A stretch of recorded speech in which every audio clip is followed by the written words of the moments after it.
My name is Laura, and a year ago, my life seemed to take a turn straight out of a fairy tale. I met Alex at a friend's birthday party. He was charming, with a smile that could light up the room, and before I knew it, we were dating. Fast forward to now, we're engaged and planning our wedding in 3 months. I'm 24, living in my small but cozy apartment. It's not much, but it's mine. Alex still lives with his mom, Mrs. Wilson, in their family home. We've talked about buying our place after the wedding, a dream I often find myself lost in. Mrs. Wilson, well, she's a character. Always calling Alex, even when we're on dates. It's like she has a sixth sense for when we're together. I've tried to see it as a mother's love, but it can be a bit much. Then, 3 months before the wedding, Mrs. Wilson called me with an offer I never expected. "Laura, dear," she began in her usual formal tone, "I think it's time you start learning how to be a proper wife and mother for my Alex." I remember pausing, unsure of what to say. Mrs. Wilson, I'm not sure I understand." "It's simple," she continued. "You'll come over to our house every day for the next 3 months. I'll teach you everything you need to know about running a household." I was taken aback. This was not what I expected. "Every day? After work?" I asked. "Yes, dear. It's for your own good. And Alex's, of course." I hesitated, but a part of me didn't want to start off on the wrong foot with my future mother-in-law. "Okay, Mrs. Wilson, I'll give it a try." "Oh, wonderful. Alex will be so pleased. See you tomorrow evening, then." I hung up the phone, a mix of nerves and uncertainty churning in my stomach. Little did I know, this was the beginning of what would be the most challenging 3 months of my life. "Are you sure about this, Laura?" my best friend Sarah asked later that day. We were sitting in my tiny living room, a half-eaten pizza between us. "I don't know, Sarah. It seems important to Mrs. Wilson. And Alex, well, he thinks it's a good idea too." Sarah frowned, looking concerned. "Just be careful, Laura. This sounds like a lot." I nodded, trying to shake off the worry. "I'll be fine. It's just for a few months, right?" But as I would soon find out, those few months would change everything. The next few weeks blurred into a routine I never imagined I'd be in. Every day, after a long day at work, I'd drag myself to Mrs. Wilson's house. The moment I stepped through the door, it was like entering a different world. "Laura, you're here! Good!" Mrs. Wilson would greet me, barely looking up from her knitting. "Let's start with dinner. I expect you to cook something nice for us." The kitchen became my battleground. I was never a bad cook, but under Mrs. Wilson's critical eye, I felt like a complete novice. "This is how you chop onions? My goodness, girl, you're slow. And watch your fingers," she'd chide, making me even more nervous. One evening, as I struggled to get the seasoning right for a stew, Alex walked in. I hoped for some support, or at least a kind word. "Smells good, Laura," he said casually, grabbing a soda from the fridge. "Thanks," I replied, trying to sound cheerful. "I'm just trying to get it right. Mrs. Wilson has been teaching me a lot." He laughed, a sound that once brought me joy, but now felt distant. "Mom knows best. You're lucky to have her guidance." I wanted to say something, to tell him how exhausted I was, but the words wouldn't come out. I just nodded and went back to stirring the stew. Every task was a test. Washing dishes, ironing Alex's shirts, even vacuuming the house. Mrs. Wilson had a specific way for everything, and nothing I did seemed to meet her standards. "You need to iron the creases sharper, Laura. Alex likes them that way," she instructed one evening as I struggled with the ironing board. I tried to hide my frustration. "I'll keep that in mind, Mrs. Wilson." And so it went. Days turned into weeks. I kept telling myself it was a phase, something to endure for Alex's sake, for our future. But as I lay in bed each night, my body aching and my mind racing, I couldn't help but wonder if this was really what my life was going to be. A never-ending cycle of trying to please someone who seemed impossible to satisfy. My friends started noticing the change in me. "You look tired, Laura," Sarah commented one day. "Is everything okay?" I forced a smile. "Just busy with the wedding prep and all. You know how it is." But deep down, I knew it wasn't just the wedding stress. It was this new life I had stepped into. One where I was constantly trying to prove myself to a woman who seemed determined to find fault in everything I did. And the worst part? I was beginning to lose sight of who I was in the process. The weekdays were tough, but the weekends brought a whole new level of challenge. Mrs. Wilson hosted her relatives almost every Saturday, and I was expected to cook and cater for all of them. It was a Saturday morning, and I was already in the kitchen, a long list of dishes to prepare.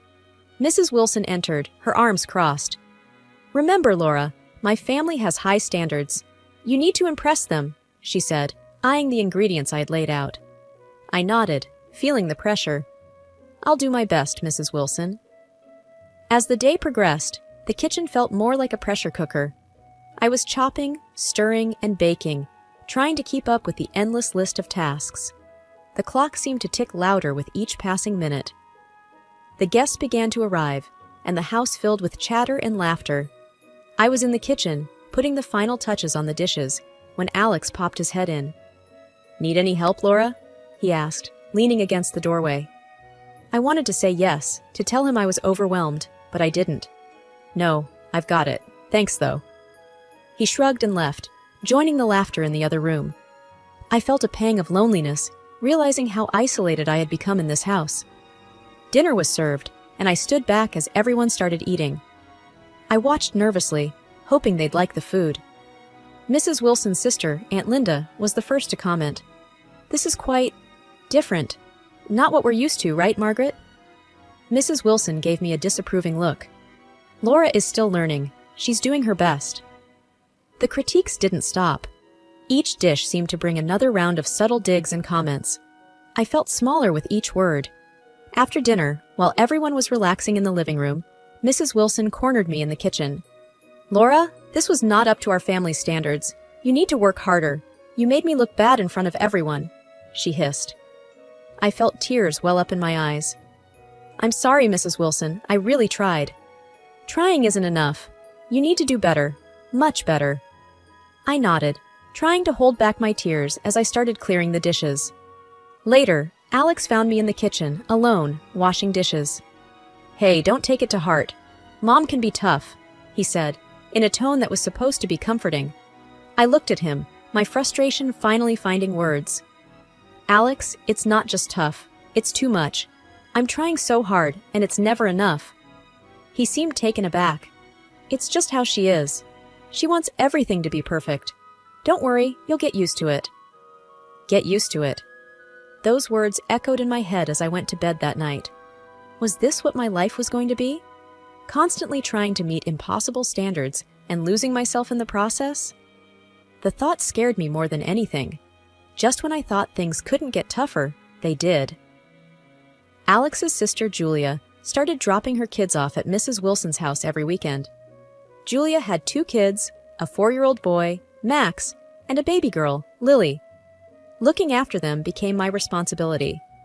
One Saturday morning, Julia breezed in with the kids in tow, her casual demeanor in stark contrast to my growing anxiety. "Hey, Laura! Great, you're here! The kids will be your little project for today," Julia said, barely giving me a chance to respond. All day?" I asked, trying to mask my surprise. "Yeah, I have a ton of errands. You don't mind, right?" Julia didn't wait for my reply, swiftly heading out the door. There I was, with 2 kids, in addition to the usual weekend chores. Max was energetic and needed constant attention, while Lily needed her diaper changed and bottle-fed. Juggling between them and the kitchen was exhausting. Mrs. Wilson was of no help. "You need to learn, Laura. This is what family life is about," she said, observing me struggle with Lily and a fussy Max. By the time Julia returned in the afternoon, the house was a mess. The kids were cranky, and I was on the brink of tears. "What happened here?" Julia exclaimed, looking around the disarrayed living room. "I tried my best, Julia. Max and Lily needed a lot of attention," I explained, feeling defeated. "Well, you'll just have to get better at managing, won't you? After all, you'll have your own someday," Julia said nonchalantly, rounding up her kids. That night, after everyone had left and I was alone cleaning up, Mrs. Wilson came into the kitchen. "You need to pull yourself together, Laura. Today was not acceptable," she said, her tone cold and firm. "I'm doing everything I can, Mrs. Wilson," I replied, the day's frustration bubbling to the surface. "It's not enough. You need to be more efficient, more organized. That's what being a part of this family means." she retorted before leaving the kitchen. As I sat there, surrounded by toys and dirty dishes, I felt a sense of hopelessness. This wasn't the family life I had dreamed of. It was a never-ending cycle of demands and criticisms. And with each passing day, my spirit, my very essence, seemed to be eroding away. I wondered if Alex understood or cared about how much I was struggling. But deep down, I knew the answer, and it scared me more than anything. Exhaustion became my constant companion. It followed me to work, where I found myself struggling to focus. One afternoon, it caught up with me. I was at my desk, staring blankly at my computer screen, when my eyes involuntarily closed. I jerked awake to the sound of my name. "Laura, are you okay?" It was my boss, Mrs. Thompson, standing by my desk with a concerned look. I sat up quickly, embarrassed. "I'm so sorry, Mrs. Thompson. I didn't sleep well." She pulled up a chair and sat down. "This isn't just about last night, is it? You've been looking run down for weeks. What's going on?" I hesitated, but the words just came pouring out. I told her about the wedding preparations, Mrs. Wilson's training, the weekends with Alex's niece and nephew, everything. Mrs. Thompson listened quietly, her expression turning from concern to disbelief. "Laura, this isn't training or preparation. It sounds like you're being used. You're not a maid or a nanny. You're supposed to be their family," she said, her voice firm. Her words hit me hard. But I thought I was doing it for Alex, for our future. "Laura, a relationship is a partnership. It's about support and respect, not servitude. You need to think about whether this is the life you want." Her words echoed in my head as I left her office. For the first time, I allowed myself to really think about everything that had been happening.